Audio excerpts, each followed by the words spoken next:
जीवन संगनी, दिल छू लेने वाली कहानी। आपकी बहू जीवन साथी है मेरी, मैं उसका साथ कैसे छोड़ दूं? यतीश ने ऑफिस से आकर घर में प्रवेश ही किया था कि अचानक उसके पापा राकेश जी की आवाज उसके कानों में पड़ी। यतीश की माँ, जरा इधर तो रसोई में आना तो, जरा ये सब्जी चक्कर बताओ तो कैसी बनी है। ये सुनकर उसके पैर अपने आप ही दरवाजे पर ठिठक गए। तभी मम्मी कविता जी की भी आवाज आई, अरे कैसे क्या बनी होगी, हमेशा की तरह लाजवाब ही होगी। सब्जी बनाना तो कोई तुमसे सीखे। मम्मी की आवाज सुनकर उसके पैर अपने आप ही रसोई की तरफ चल दिए। जाकर देखा तो मम्मी पापा दोनों ने मिलकर रसोई की कमान संभाल रखी थी। ये देखकर यतीश ने कहा, पापा आप रसोई में?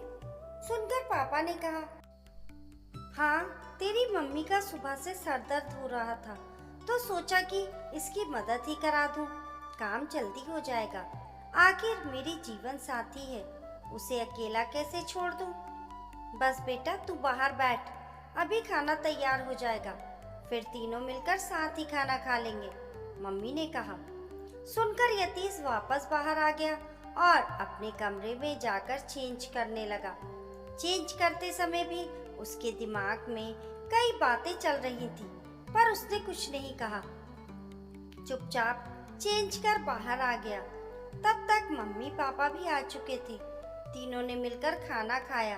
तब यतीश ने देखा कि कैसे पापा मनुहार कर मम्मी को भी खिला रहे हैं। अरे क्या एक रोटी खाकर ही उठ रही हो?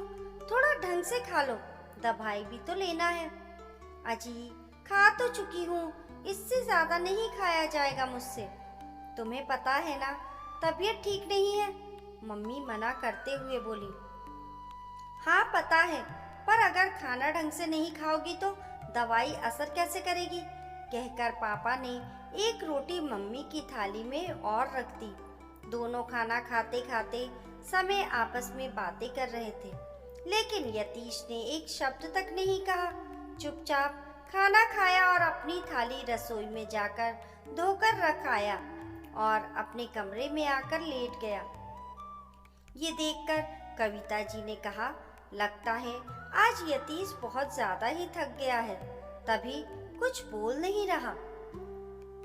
अरे थक जाता है, ऑफिस में कितना काम रहता है, ऊपर से कितनी टेंशन है उसे, रमेश जी ने कहा। पता नहीं किस मनहूस घड़ी में मैंने अपने यतीश की शादी करवाई थी, जो ऐसी बहू मिली, सारे घर का सुख चैन छीन कर बैठ गई। कविता जी अपनी बहू चारू के बारे में बात कर रही थी। अरे छोड़ो, कहाँ नाम ले लिया तुमने उसका भी, फिर तबीयत बिगड़ जाएगी तुम्हारी। चलो तुम तो दवाई लेकर आराम करो। अरे कहाँ आराम है मेरी किस्मत में, सोचा था बहू आएगी तो पूरा घर संभाल लेगी, लेकिन अब तो अपना काम खुद ही करना है। पहले बर्तन धोकर रखाऊं, फिर दवाई लेकर आराम करूंगी। कहते हुए कविता जी उठकर रसोई की तरफ जाने लगी तो रमेश जी उनके साथ साथ रसोई में सामान रखने आ गए। अच्छा ठीक है, तुम बर्तन धो लो, तब तक मैं रसोई की सफाई कर देता हूँ। आखिर दोनों पति पत्नी ने मिलकर रसोई का काम निपटाया और अपने कमरे में आराम करने आ गए। इधर यतीश बिस्तर पर लेटा जरूर था, पर उसे नींद नहीं आ रही थी। यतीश को उन दोनों की आवाजें आ रही थी, कैसे मम्मी पापा मिलजुल कर काम कर रहे थे। ये सुन देख कर यतीश के मन में कई सवाल चलने लगे। पापा का कहे हुए शब्द उसके दिमाग में अभी भी घूम रहे थे। आखिर मेरी जीवन साथी है, उसे अकेला कैसे छोड़ दूं? अभी 5 महीने पहले ही तो उसकी शादी चारू के साथ हुई थी। उसकी अरेंज मैरिज थी। मम्मी पापा ने अपनी पसंद से उसकी शादी करवाई थी और दोनों ही इससे बहुत खुश थे। चारू भी पढ़ी लिखी और पारिवारिक लड़की थी। आते ही उसने घर की पूरी जिम्मेदारी उठा ली थी, लेकिन अब धीरे धीरे मम्मी पापा छोटी छोटी बातों पर नाराज होने लगे थे। एक दिन उन्होंने यतीश को अपने कमरे में बुलाकर कहा, बेटा तेरी शादी हो गई है, थोड़ा सा बदलाव तो ला अपने अंदर। पत्नी के आने के बाद भी तुम अपने बर्तन खुद सिंक में रखकर आते हो। अभी सुबह मैंने देखा कि तुम अपना शर्ट खुद प्रेस कर रहे थे। बेटा, इतना सिर मत चढ़ाओ उसे। अगर एक बार बहू सिर चढ़ गई ना तो फिर कंट्रोल में नहीं आने वाली।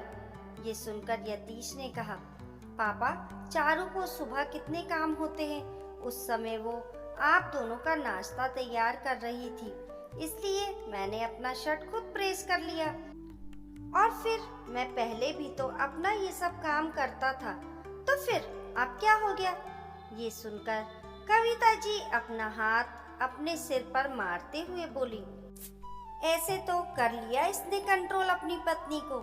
अरे, पहले की बात और थी। पहले तेरी पत्नी इस घर में नहीं थी, लेकिन अब तो वो आ चुकी है, तो अब उसके काम उसको ही करने चाहिए। तेरा काम समय पर करना उसकी जिम्मेदारी है। आखिर कविता जी की बात सुनकर यतीश कुछ नहीं बोला, लेकिन हाँ, दूसरे दिन से उसने अपने हर काम के लिए चारू को आवाज देना शुरू कर दिया, जिसे देखकर मम्मी पापा अब खुश थे।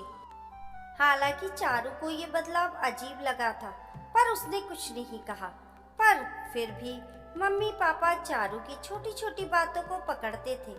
अब तो ये आलम हो गया था कि कई बार यतीश चारू को डांट भी देता था, लेकिन उस दिन चारू की तबीयत ज्यादा खराब थी। रात भर वह चैन से सो भी नहीं पाई थी। इस कारण वो दवाई लेकर सोई थी। जैसे तैसे उसे सुबह 3 बजे के आसपास नींद आई थी, तो उसकी सुबह नींद नहीं खुली। उस दिन जब कविता जी की नींद खुली तो यतीश ही रसोई में सुबह का नाश्ता तैयार कर रहा था। उसे रसोई में देखकर वो हैरान रह गई। कविता जी को देखते ही यतीश बोला, अरे मम्मी, आप उठ गई? चलो अच्छा है, मैं चाय बना लेता हूँ, फिर हम दोनों साथ में ही चाय पियेंगे। तू रसोई में क्या कर रहा है? कविता जी ने पूछा।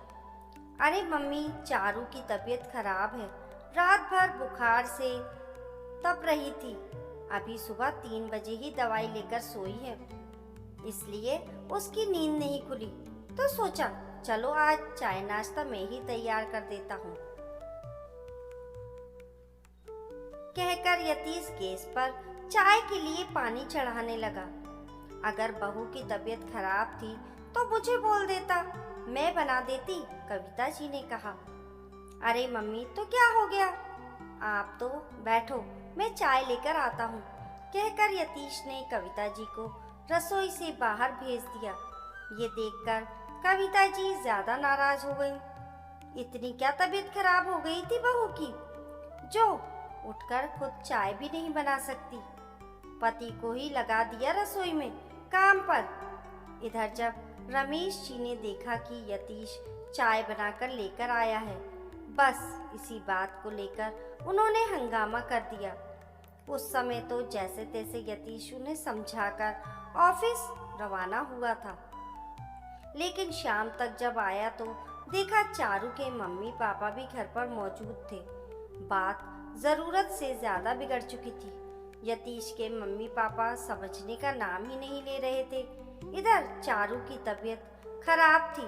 ये देखकर उसके मम्मी पापा उसे अपने साथ ही ले गए, लेकिन अब मम्मी पापा उसे लाने के पक्ष में नहीं थे।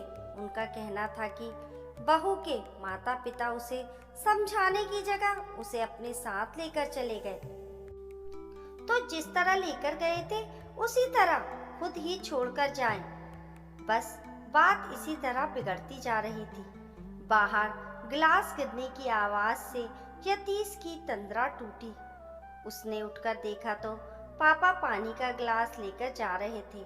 यतीश को देखते ही बोले, अरे बेटा, कुछ नहीं हुआ, वो तेरी मम्मी को दवाई देने के लिए पानी का गिलास लेकर जा रहा था, अंधेरा था तो टकरा गया, कोई बात नहीं, मैं ये उठा लूंगा, तू जा आराम कर। सुनकर यतीश कमरे में आ गया। दूसरे दिन वो ऑफिस से काफी देर बाद घर आया। जब घर आया तो चारू उसके साथ थी। ये देखकर मम्मी पापा दोनों गुस्सा हो गए। कुछ कहने ही वाले थे कि इतने में यतीश बोला, पापा, ये मेरी जीवन साथी है, मैं इसे अकेला कैसे छोड़ दूं? कल जब मम्मी की तबीयत खराब थी तो पानी का गिलास तक आप पकड़ा रहे थे, खाना बनाने में मदद आप करवा रहे थे, और जब मेरी पत्नी की तबीयत खराब हुई थी तो मैं उसकी मदद नहीं कर सकता, भले ये दोगला व्यवहार क्यों? यतीश के सवाल से दोनों चुप हो गए। हालांकि यतीश उन दोनों की मर्जी के खिलाफ चारू को लेकर आया था, इसलिए दोनों नाराज थे। पर यतीश ने सब कुछ समय पर डाल दिया, ये सोचकर कि समय के साथ सब कुछ ठीक हो जाएगा। उसने छोटी मोटी बातों को इग्नोर करना सीख लिया। जब यतीश ने ही कोई प्रतिक्रिया नहीं दी तो अपने आप ही मम्मी पापा भी चुप हो गए। इस कहानी को लेकर आप लोगों की क्या राय है, हमें कमेंट करके ज़रूर बताइए। कहानी पसंद आने पर लाइक और शेयर करें। ऐसी ही अच्छी अच्छी कहानियों के लिए चैनल को सब्सक्राइब करना ना भूलें। मिलते हैं फिर एक नई कहानी के साथ, तब तक के लिए नमस्कार।